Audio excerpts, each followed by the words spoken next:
જય શ્રી કૃષ્ણ. રાધે રાધે. રાધે સત્સંગમાં સત્સંગનું રસપાન કરતા સર્વે આત્મીયજનો શ્રી વલ્લભની પ્રેરણાથી પ્રેરાઈને રાધે સત્સંગમાં આજે આપણે વ્રજ અને તેમાં પણ બેલવંત. પ્રિયજનો, વ્રજ પરિક્રમા વખતે આપણે બેલવંતમાં જઈએ છીએ. ત્યાં લીલી પરિક્રમામાં આપણે ખીચડી ખેલના મનોરથ કરીએ છીએ અને આનંદ માણીએ છીએ. પરંતુ આપણે જાણીએ કે બેલવંતમાં આ ખીચડીનું મહાત્મ્ય શું છે.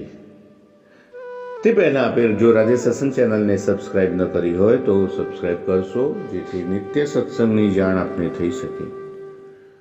તો પ્રિયજનો, એક વખત શ્રી ઠાકોરજી અને તેમની 16,108 ગોપીઓ વ્રજમાં રાસલીલા કરી રહ્યા હતા અને એ દરમિયાન માં લક્ષ્મીને પણ તેમની રાસલીલા જોવાની ઈચ્છા થઈ.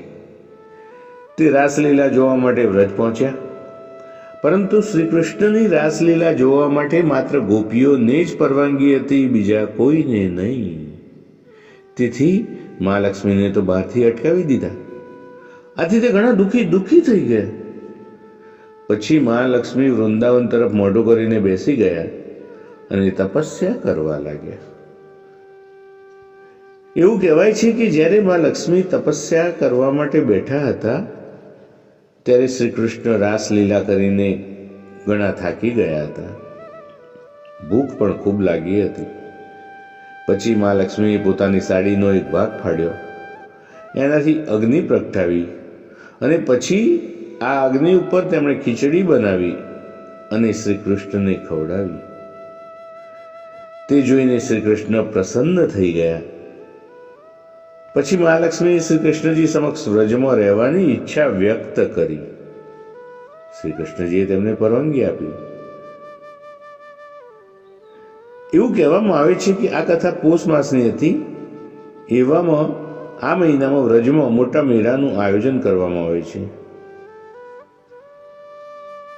મા લક્ષ્મી આજે પણ અહીંયા કનૈયાની પૂજા કરે છે. પોષ મહિનામાં જ્યારે અહીં મેળાનું આયોજન કરવામાં આવે ત્યારે ગુરુવારના દિવસે ખીચડી મહોત્સવનું આયોજન કરવામાં આવે છે. મેળામાં જે ભક્ત આવે છે તે પોતાની સાથે ખીચડી બનાવવાની સામગ્રી પણ લાવે છે.